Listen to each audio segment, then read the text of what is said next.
This episode of Beyond the Closing is brought to you by First United Land Transfer. Hey everyone, this is Lizzie from First United, bringing you another episode of Beyond the Closing. With me today, I have Eric Huber from Iron Valley Real Estate with me. Eric, thank you so much for joining me and coming in to chat with me today. Sure, thanks for having me, Lizzie. Absolutely. So just to really jump right in, what got you started in real estate?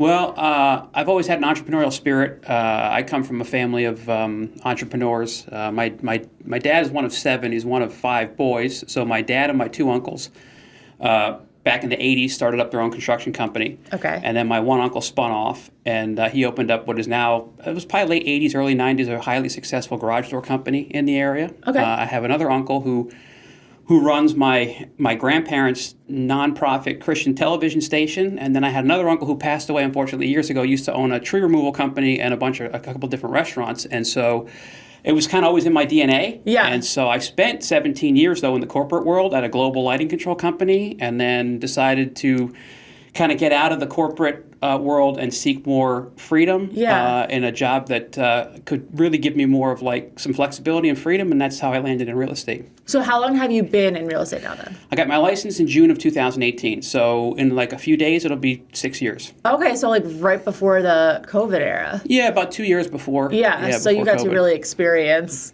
everything then, I mean. Yeah, and ever since I got into real estate in 2018, the market's kind of still been just kind of going up and up and up, yeah.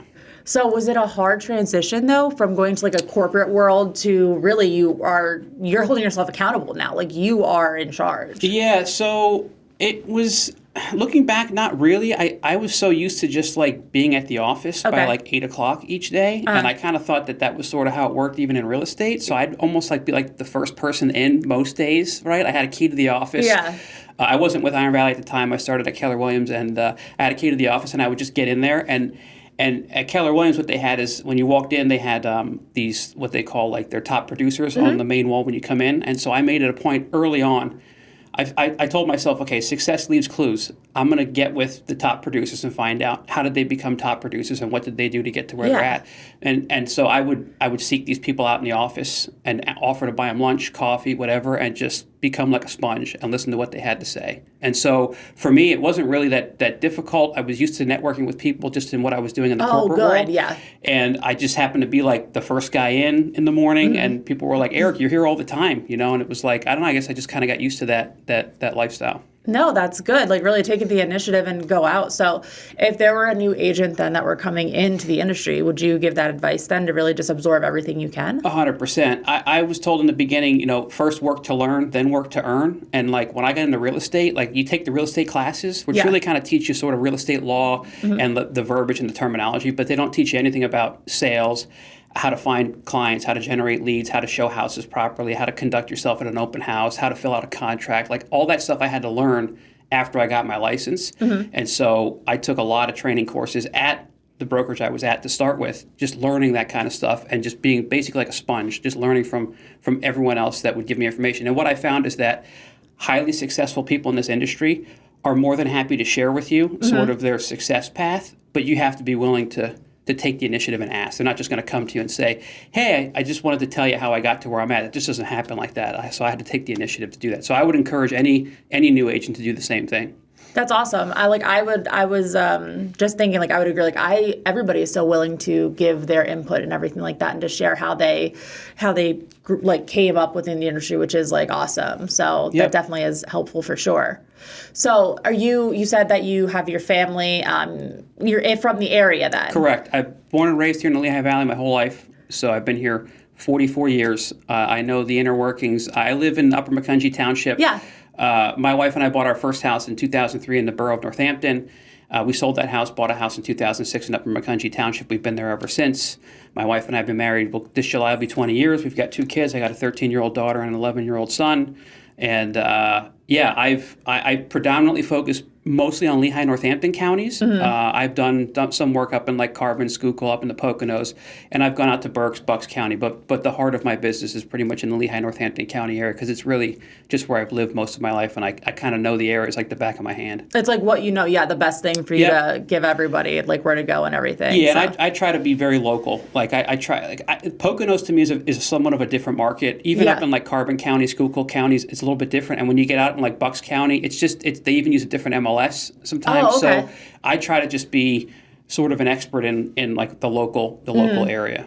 Now, if somebody does want to go to the other areas, though, do you have affiliates that you will like send them to, or will you like do your best to learn the area? Yeah, so I've done for a listing appointment. I've taken listings up that way for buyers. Sometimes, since I don't know the market as well, I typically refer out. And Iron Valley now does have some offices up north and even further out west that I can refer to another agent out that way that knows the market better. Because to me, if I don't know the market that well, I'm almost doing a disservice to the client and not really, providing them the best service. So I find that being a fiduciary, which is what we are as a realtor, I put my client's best interest first. If I just don't know that area that well that they're shopping in, I'm more than happy to refer them to a professional in the area that knows more about the market. I think that's amazing that you're not just trying to get a sale, or you're not just trying to, get, that deal or anything like that you want the client to get the best, even if you're not, the best in that area. I think that really takes a lot, and that's really like a great trait to have for sure. Yeah, 100%. Because for me, a fiduciary is my client's needs always come before anything else. That means it comes before my needs. It comes before the commission check. It's not just dollar signs. That's not why I got into this business. It's to help people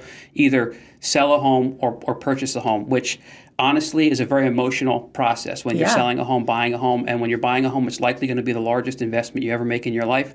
So you want to make sure that you're providing them with 100% top-notch service. And if I have a client who's looking for homes up in the Poconos that I just don't know that well, I have someone that I'll refer to up in the Poconos that knows it much better than I do.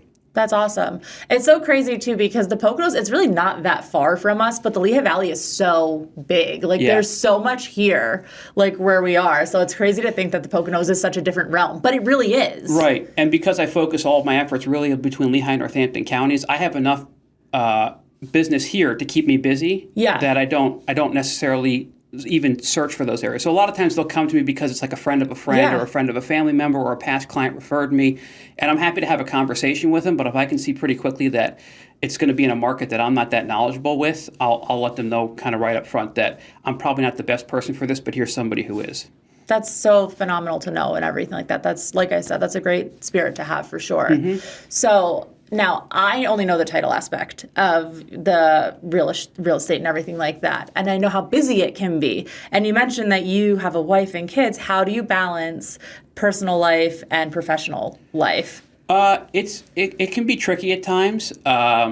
My wife and I try to align our calendars sometimes. My wife works full-time also. She works from home, and she's in a human resources position, and so she's pretty busy. I'm pretty busy. I tend to get busier like nights and weekends just being in real estate, especially this time of year now that it's lighter out later. People get off of work at 5, 6 o'clock. They want to go take a look at homes, that kind of thing, and then weekends with open houses and that kind of stuff. So we have a pretty good system in place to balance things out. The beauty of being in real estate is you can set your own hours. It can also be a curse at the same time, because if you're not disciplined enough, you can set no hours and have no business, right? So I try to really put things into perspective that, I put my family kind of in a position where it's like I don't want to compromise and like miss a bunch of sporting events or date nights or that kind of stuff. Yeah, you said you had an 11-year-old son. Correct. Right? I have an 11-year-old son as well. Okay. And a 1-year-old daughter, though. So my spectrum is a little different, but I know with sports and everything like that, it can be crazy for sure. Yep. So I can only imagine having two that are around that same time. So where do you see yourself going from here, though? Like, what's the next step? Well, the next step for me, so when I got into real estate, I was given a book called The Millionaire Real Estate Agent by Gary Keller, who started up Keller Williams Real Estate. And I read that kind of cover to cover when I first got into real estate, and I had no idea what I was reading. Okay. I read it. I didn't know what I was reading. I didn't apply anything that I was reading because I was like, I'm not even sure what any of this really means to me right now. And then a few years later, I read it again. And so ever since then, I've taken the approach of sort of taking myself as far as I can go as a single agent, and then getting to a point where I eventually need to leverage out and start, asking for help, building a team, basically, bringing on an admin, potentially then a buyer specialist, but then potentially a listing specialist, and kind of growing the team sort of the way it's laid out in that book. Okay, so you're definitely you're still in real estate though. This is where you see yourself. You are invested. This is how you are going to spend the rest of. Yep. That's great. That's awesome that you have that, drive and that goal and that vision though, for sure. Does it intimidate you though, building a team? Not really. Okay. I don't really have any experience with it though. So it's sort of I'm kind of just taking it a step at a time. Yeah. I'm still at a point where I'm busy enough where I'm able to handle the workload on my own. Sure. There's certain seasons that I get, certain months where it gets so busy sometimes where it's gee, it would be nice to have some administrative help sometimes. But then there are still some other months sometimes where it sort of dials back a little bit too. I get to a point where I just tell myself, if I get to a point where I can only take myself so far, then I know it's time to seek out someone to hire on as an administrative assistant to start, and then potentially a buyer specialist to help show houses, and then another listing specialist to help list properties, that kind of stuff. So right now it's kind of a nice balance though. You have the slower times and then the busier times. So if you put it all together, it can balance itself out for now. Yep. And so for me, spring, summer, fall typically tend to be busier seasons for me. Okay. Winter, because it's lighter, less often, it's colder.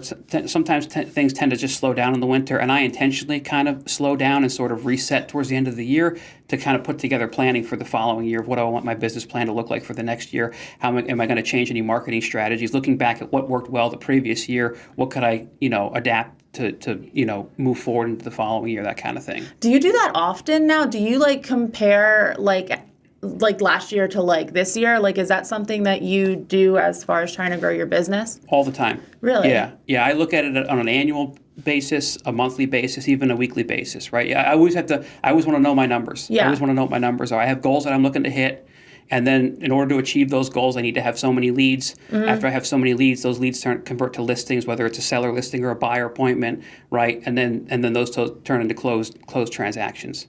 See, I ask that because, like I said, I don't know anything about what you do in that chair. I only know what I do over here. And I never realized that, though. I never realized that it was, that you would have to go back and look and that you can compare and, make changes. I just automatically assumed that you just take one at a time as it comes. I didn't realize there was a strategy behind it, to be honest. As foolish as that may sound, I just never thought about it. Yeah, real estate, just like any sort of a sales position, it's a lead generation business. It's not a lead receiving business. When I got my license in June of 2018, my phone just didn't start ringing off the hook, and people weren't like, Eric, we're so glad you finally got your real estate license. We were waiting till you did so we could buy a house, right? It just didn't work that way. I had to do the work. So it was about me putting in the time to actually find the leads, find the clients, come to them, right? So I prospect through a variety of different ways, which is me sort of advertising myself towards them, right? And then marketing helps to kind of pull them in. And then I'm sure networking, going to different events. I mean, we met because you came to our closing cafe chat. Correct. That's literally how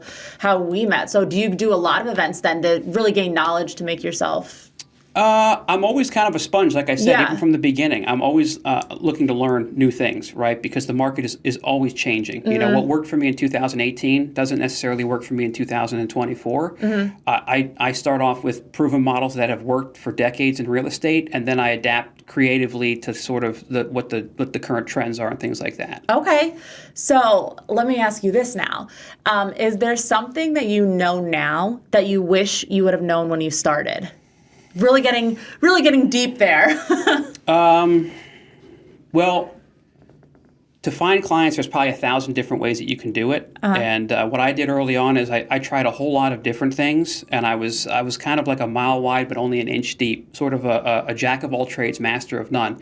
Although it's a good way to start because you get to kind of feel out what ways work for you as far as a finding business type of thing.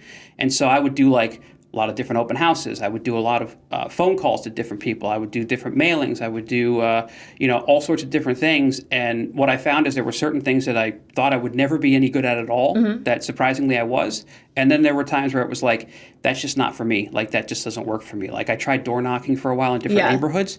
Just wasn't my cup of tea. I know other people do it. So I probably spent too much time maybe spreading myself too thin Okay. before I kind of really focused in on really I have like two main ways that I really work to find clients in this business.